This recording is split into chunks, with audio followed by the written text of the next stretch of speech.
The fluorescent lights hum relentlessly above rows of cramped desks in a concrete bunker hidden behind Pearl Harbor's palm trees. It's 3:47 a.m., May 13th, 1944, and Lieutenant Junior Grade Robert Bobby Chen adjusts his headphones one more time, listening to the static-filled voices crackling across thousands of miles of Pacific darkness. Chen doesn't look like a weapon of war. At 22, this Stanford mathematics graduate with thick glasses and perpetually ink-stained fingers appears more suited for a library than a battlefield. But inside this nondescript building marked only as Station Hypo, Bobby Chen and his fellow codebreakers are about to orchestrate one of the most devastating hunting campaigns in naval history. The intercepted Japanese transmission sounds like meaningless electronic noise to most ears. But to Chen, trained in the intricate patterns of Imperial Navy codes, every beep and whistle tells a story.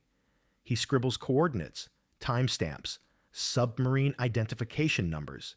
His hand trembles slightly, not from fatigue, but from the weight of what he's deciphering.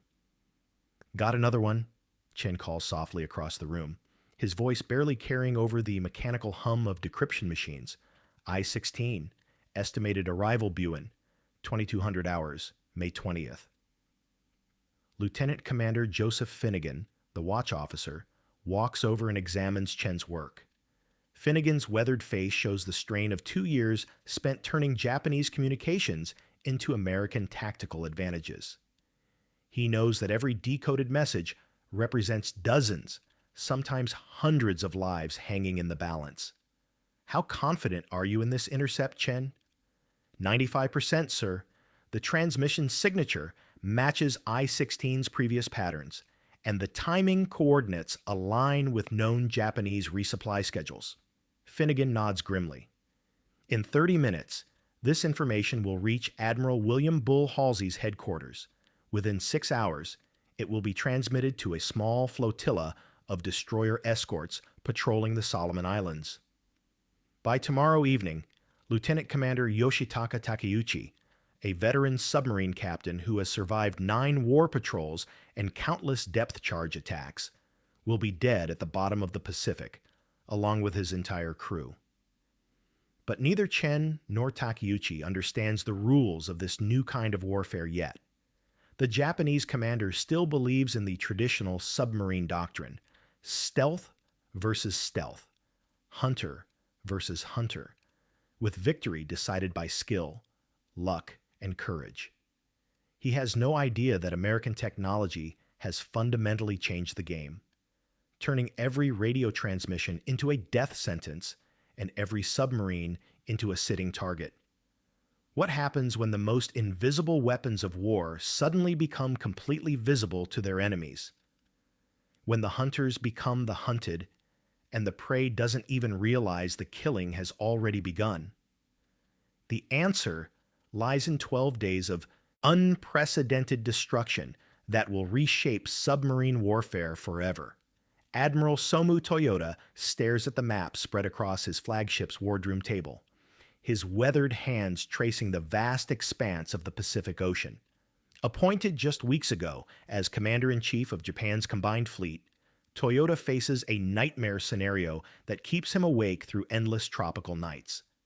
American forces are advancing across the Pacific like an unstoppable tide, but Toyota cannot determine their next target.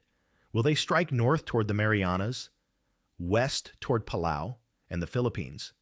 His massive fleet, 6 carriers, 10 battleships, 40 other warships, carries enough fuel for exactly one decisive battle.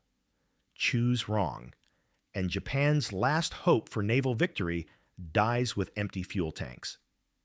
"We must have reconnaissance," Toyota tells his staff officers, his voice carrying the weight of a dying empire. "Our patrol aircraft cannot penetrate their air defenses. Radio intelligence gives us fragments, not certainty. The submarines are our eyes." Rear Admiral Noboru Owada commands the submarine force that will serve as those eyes. From his headquarters on Saipan, Owada studies the intelligence reports with growing unease. His largest, most capable I-class submarines are increasingly pressed into service as underwater cargo ships, hauling rice and ammunition to starving, isolated garrisons bypassed by Allied advances. The scouting mission falls to his smaller Roe-class boats, coastal patrol submarines never designed for long-range reconnaissance. Lieutenant Commander Takeuchi aboard I-16 will make one final supply run to Bougainville. Then 7 Roe-class submarines will establish the NA line, a 200-mile picket between the Admiralty Islands and Truk, waiting to spot and report American fleet movements. These boats lack radar, Owada confides to his aide. They have radar detectors, but no surface search capability. They'll be operating blind except for periscope observations. What Owada doesn't know is that Admiral Toyoda's entire strategy depends on submarines that are already doomed. 3,000 miles away at Pearl Harbor, the men of Fleet Radio Unit Pacific work around the clock in their secret bunker. They've broken multiple Japanese naval codes, but their greatest weapon isn't cryptography, it's speed. Intelligence means nothing if it arrives too late. Lieutenant Commander Hamilton Haynes receives the decoded intelligence about I-16 while his destroyer escort division refuels at Purvis Bay in the Solomon Islands. 3 ships, USS England, USS George, and USS Raby, all newly commissioned Buckley-class destroyer escorts designed specifically for submarine hunting. These aren't the massive battleships that capture headlines. At 306 feet long, they're dwarfed by fleet carriers and cruisers. But every line of their construction screams lethal purpose. QSL-1 sonar for detection, depth charge racks, and K-gun projectors for attack. And most importantly, the new Mark 10 Hedgehog, a British-designed forward-firing mortar that will revolutionize anti-submarine warfare. Aboard USS England, Executive Officer Lieutenant John Williamson drives his crew through endless training drills with obsessive intensity. At 26, this Alabama native survived 9 months of convoy duty in the North Atlantic, watching German U-boats torpedo merchant ships within sight of his destroyer. The difference between living and dying is measured in seconds. Williamson tells his sonar operators during yet another drill. The submarine captain who reacts faster survives. The sonar operator who identifies contacts quicker saves the ship. There are no participation trophies in submarine warfare. 19-year-old soundman Roger Bernhardt practices contact identification until his ears ache. Fish schools sound different from submarines. Whales have distinctive acoustic signatures. Temperature layers create false echoes. But a submarine trying to hide, that creates a specific sound pattern that Bernhardt is learning to recognize instinctively. The crew initially resents Williamson's relentless training schedule. They're missing shore leave, working double watches, practicing attack runs until the Hedgehog crews can reload in under 3 minutes. But Williamson knows something they don't yet understand. The old rules of submarine warfare are about to change completely. Traditional depth charges explode at preset depths, whether they hit anything or not. The explosions disrupt sonar contact, giving surviving submarines precious seconds to escape during the blind period. Submarine captains have learned to time their evasive maneuvers to exploit this weakness, but Hedgehog projectiles only explode on contact. Miss the submarine, and there's no explosion, meaning sonar contact continues uninterrupted. Hit the submarine, and even one contact-fused projectile can breach the hull. It's a weapon system that rewards precision and punishes submarines that rely on traditional evasion tactics. The Japanese don't know about Hedgehog's full capabilities. Williamson explains to his officers during a wardroom meeting. Their submarine doctrine assumes we'll lose sonar contact during depth charge attacks. They'll try standard evasion patterns that worked against conventional weapons. That's when we kill them. On May 18, 1944, Commander Haynes receives the electrifying message from 3rd Fleet.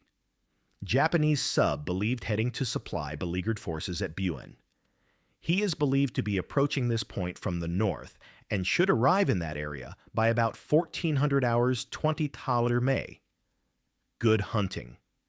As the three destroyer escorts get underway, their crews don't yet understand they're beginning the most successful submarine hunting campaign in naval history. Lieutenant Commander Takeuchi aboard I-16, carrying bags of rice for starving Japanese troops, has no idea that his routine radio transmission has already sealed his fate. The hunters are moving toward their prey, guided by technology the prey cannot imagine and armed with weapons the prey has never encountered. May 19th, 1944. The Pacific Ocean stretches endlessly under a blazing tropical sun as three American destroyer escorts cut through moderate swells northwest of Bougainville. Aboard USS England, soundman Roger Bernhardt adjusts his headphones and listens to the ocean's symphony, the rhythm of the ship's engines, the whisper of water flowing past the hull, the distant clicks and calls of marine life. At 1:25 p.m., everything changes. "Contact!" Bernhardt shouts, his teenage voice cracking with excitement and terror. "Contact! Bearing 045, range approximately 1,300 yards." Lieutenant Junior Grade Harrison, the officer of the deck, stares at the 19-year-old sonar operator with disbelief. According to intelligence estimates, I-16 should be miles away. This has to be a mistake, probably a school of fish or a temperature layer creating false echoes. "Are you certain, Bernhardt?" Harrison demands. "That contact shouldn't be there." Bernhardt presses his headphones tighter against his ears, listening to the distinctive rhythmic pulse that every sonar operator learns to recognize. His hands shake as he fine-tunes the equipment, double-checking bearing and range. The sound is unmistakable, the mechanical heartbeat of a large submarine trying to hide. "Echoes sharp and clear, sir," Bernhardt replies, his voice steady now. "Sound is good. It's a submarine, sir. Big one." The general alarm shatters the afternoon quiet as USS England transforms from a ship at routine patrol into a predator locked onto prey. Lieutenant Commander Walton Pendleton rushes to the bridge, while Executive Officer John Williamson appears at the sonar station, his weathered face intense with concentration. 300 feet below the surface, Lieutenant Commander Yoshitaka Takeuchi realizes his worst nightmare is beginning. The veteran submarine captain has survived 9 war patrols through skill, experience, and an intuitive understanding of American anti-submarine tactics. But as I-16's sonar operator reports multiple surface contacts closing rapidly, Takeuchi knows he's been caught in the most vulnerable position possible, submerged but detected, with nowhere to run. "Emergency deep," Takeuchi orders. "All ahead flank, right full rudder." I-16 plunges toward the ocean floor in a desperate diving spiral, her hull groaning under the pressure as compressed air hisses through ballast tank vents. Takeuchi initiates radical evasive maneuvers, changing speed, direction, and depth in unpredictable patterns designed to break sonar contact and confuse American attack runs. Above, USS England closes for her first attack. Lieutenant Commander Pendleton positions the ship at the optimal firing angle while Williamson coordinates with the Hedgehog. Crew: 24 contact-fused projectiles sit ready in the forward-firing mortar, each one a 35-pound package of high explosive designed to detonate only on direct contact with a submarine's hull. "Fire!" Pendleton orders. The Hedgehog erupts in a sequence of rapid-fire launches, sending projectiles in an elliptical pattern 200 yards ahead of England's bow. For 7 agonizing seconds, the projectiles sink through the water toward I-16's estimated position. Then, silence. No explosions. The first attack has missed. Takeuchi allows himself a moment of hope. The American attack pattern seems familiar, similar to depth charge runs he's survived before. He orders another radical course change, diving deeper while his crew struggles to maintain trim and avoid creating noise that might betray their position. But this isn't traditional depth charge warfare, and Takeuchi doesn't understand the new rules yet. Unlike conventional depth charges that explode whether they hit anything or not, the Hedgehog's contact-fused projectiles detonate only on impact. No explosions mean no sonar disruption. USS England maintains perfect contact with I-16 throughout the first attack and immediately begins maneuvering for a second run. Williamson studies the sonar display, calculating I-16's probable course and speed. The Japanese submarine is following standard evasion doctrine, but standard doctrine assumes American sonar contact will be disrupted by depth charge explosions. Instead, England's sonar team tracks every movement with crystal clarity. He's turning to port, Soundman Bernhardt reports, increasing speed, depth now 250 feet. The second Hedgehog attack launches at 1:38 p.m. Again, 24 projectiles arc through the air and sink toward the desperately maneuvering submarine. Again, silence, but this time, one projectile finds its mark. The muffled explosion reverberates through the water as a single Hedgehog charge detonates against I-16's outer hull.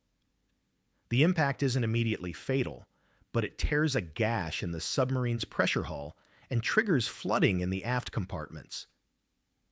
Emergency lighting flickers on as I-16's crew fights to save their ship. Takeuchi realizes with growing horror that the Americans are using some new weapon system he's never encountered. Traditional depth charge attacks would have ended his ability to track England's position, giving him precious seconds to escape during the blind period. Instead, the American destroyer maintains perfect sonar contact, repositioning for additional attacks with surgical precision. All compartments report damage, Takeuchi orders, but the responses tell a story of mounting catastrophe. Water flooding aft, electrical systems damaged, battery compartment compromised.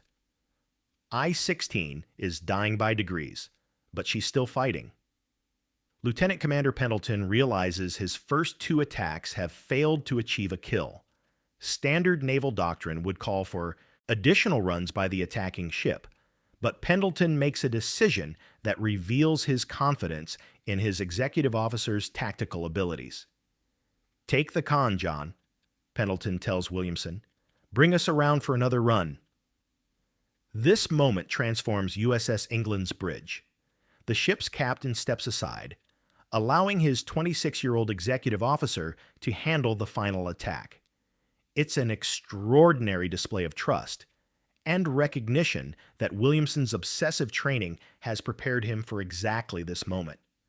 Williamson positions England with mathematical precision, calculating I-16's probable position based on sonar contact, estimated speed, and evasive maneuvering patterns. The Japanese submarine is wounded but still capable of radical course changes that could spoil the attack. At 1:43 p.m., Williamson orders the fourth Hedgehog attack. Miss. The crew's tension reaches breaking point. They've fired 3/4 of their Hedgehog ammunition at a single submarine. Miss this final attack, and they'll have to switch to conventional depth charges, giving I-16 the sonar-blind escape opportunity Takeuchi desperately needs. "One more run," Williamson announces, his voice steady despite the enormous pressure. "Make this one count." At 1:43 p.m. and 30 seconds, USS England launches her fifth and final Hedgehog attack against I-16. 24 projectiles arc through the tropical air and disappear beneath the Pacific's surface. For 7 seconds that feel like eternity, the crew waits in absolute silence. Then the ocean erupts. 5 Hedgehog projectiles detonate simultaneously against I-16's hull, breaching the submarine's pressure-resistant compartments in multiple locations. The contact explosions trigger a catastrophic secondary blast as seawater floods the battery compartment, creating chlorine gas while I-16's own torpedoes detonate sympathetically. The massive underwater explosion lifts USS England's 1,640-ton hull partially out of the water, slamming crewmen to the deck and knocking equipment loose throughout the ship. The blast is so powerful that sailors initially think England herself has been torpedoed. Lieutenant Commander Takeuchi and 106 other submariners die instantly as I-16 breaks apart and plummets toward the ocean floor, carrying her cargo of rice that will never reach the starving Japanese garrison at Bougainville. 20 minutes later, debris begins surfacing around USS England. Pieces of cork insulation, wooden fragments with Japanese characters, a 75-pound bag of rice that confirms intelligence estimates about I-16's supply mission. Most ominously, a dozen sharks appear within minutes, thrashing in the expanding oil slick that marks I-16's grave. For the first time, USS England's crew confronts the human reality of their technological superiority. Each successful attack means 40 to 80 men dying in the crushing depths of the Pacific. The initial excitement of combat gives way to sobering silence as sailors realize they've just participated in the systematic destruction of human beings. But this is only the beginning. 3,000 miles away at Pearl Harbor, Fleet Radio Unit Pacific intercepts another Japanese transmission, this one from Admiral Owada, ordering his 7 Roe-class submarines to relocate their positions along the NA line. Within 48 hours, American codebreakers have plotted the exact latitude and longitude of every Japanese submarine in the patrol line. The systematic hunt is about to begin. By May 31, 1944, USS England had achieved something unprecedented in the annals of naval warfare. 6 Japanese submarines destroyed in 12 days. Soundman Roger Bernhardt, the teenager who made the first crucial contact detection, found himself transformed from a nervous recruit into a combat veteran whose ears had guided over 300 men to their deaths. Executive Officer John Williamson, the Alabama native whose obsessive training had prepared England's crew for technological warfare, received the ultimate recognition: command of the ship that had become synonymous with submarine hunting excellence. His relentless drilling had paid off in the most deadly way possible. The human cost was staggering on both sides. Each Japanese submarine carried between 40 and 80 highly trained submariners, the cream of the Imperial Navy's underwater fleet. RO-106's Lieutenant Uda, RO-104's Lieutenant Izobuchi, RO-116's Lieutenant Commander Okabe, RO-108's Lieutenant Obari, and RO-105's Lieutenant Inoue, all experienced submarine commanders who had survived multiple war patrols, died with their entire crews in crushing depths. For USS England's sailors, the psychological weight of systematic killing created lasting trauma. A young seaman approached Lieutenant Williamson after the 3rd kill, asking, "Sir, how do you feel about killing all those men?" Williamson could only answer that war was about killing, and the more ships they sank, the sooner it would all be over. The response haunted him for the rest of his life. The strategic impact extended far beyond individual ship casualties. Admiral Somu Toyota, convinced that the submarine losses indicated American fleet movement toward the Philippines, repositioned Japan's combined fleet southward in preparation for the decisive battle. When American forces actually invaded the Marianas in June 1944, Japanese defenders were in the wrong location entirely. The resulting Battle of the Philippine Sea became known as the Great Marianas Turkey Shoot. Japanese naval aviation, already weakened by pilot losses and fuel shortages, lost over 600 aircraft and 3 aircraft carriers in a single day. Japan's ability to conduct offensive carrier operations effectively ended, while American forces captured airfields within bombing range of the Japanese home islands. The technological revolution in anti-submarine warfare spread rapidly throughout the Pacific Fleet. The combination of radio intelligence, advanced sonar systems, and contact-fused weapons like the Hedgehog transformed submarine hunting from a game of chance into a science of systematic destruction. By war's end, Japan had lost 130 submarines, 75% of their entire submarine force. Lieutenant Commander Yoshitaka Takeuchi's routine radio transmission about delivering rice to Bougainville had inadvertently revealed the fundamental vulnerability of submarine warfare in the electronic age. Every communication, every radio pulse, every transmission became a potential death sentence when intercepted by enemies equipped with advanced code-breaking capabilities and real-time intelligence processing. The men of Fleet Radio Unit Pacific, working in their anonymous concrete bunker behind Pearl Harbor, had proven that mathematics and electronics were as deadly as torpedoes and depth charges. Bobby Chen and his fellow codebreakers never fired a shot, but their work orchestrated the destruction of Japan's submarine reconnaissance network and contributed directly to American victory in the Pacific. Modern submarine warfare still operates on the same principle that USS England demonstrated in May 1944. Whoever detects first survives. Today's nuclear submarines use sophisticated sonar arrays, satellite communications, and computerized fire control systems, but the fundamental challenge remains unchanged, remaining invisible while making your enemy visible.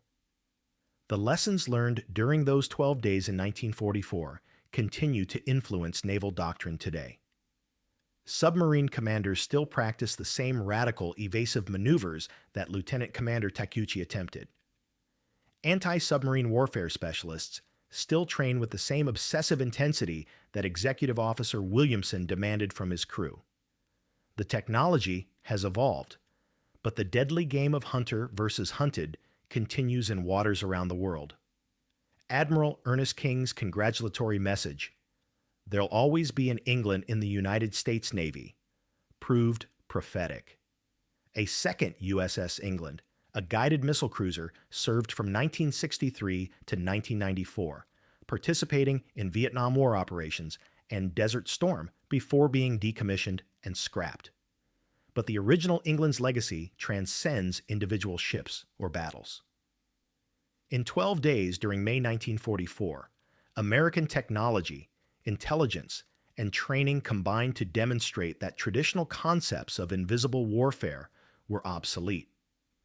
The age of submarine supremacy was ending, replaced by an era where information and precision weapons would decide victory before the first shot was fired. The Japanese submarines were indeed hunted down by America's sonar technology, but more than that, they were outmatched by a new kind of warfare that turned their own communications into their destruction and their traditional tactics into their doom.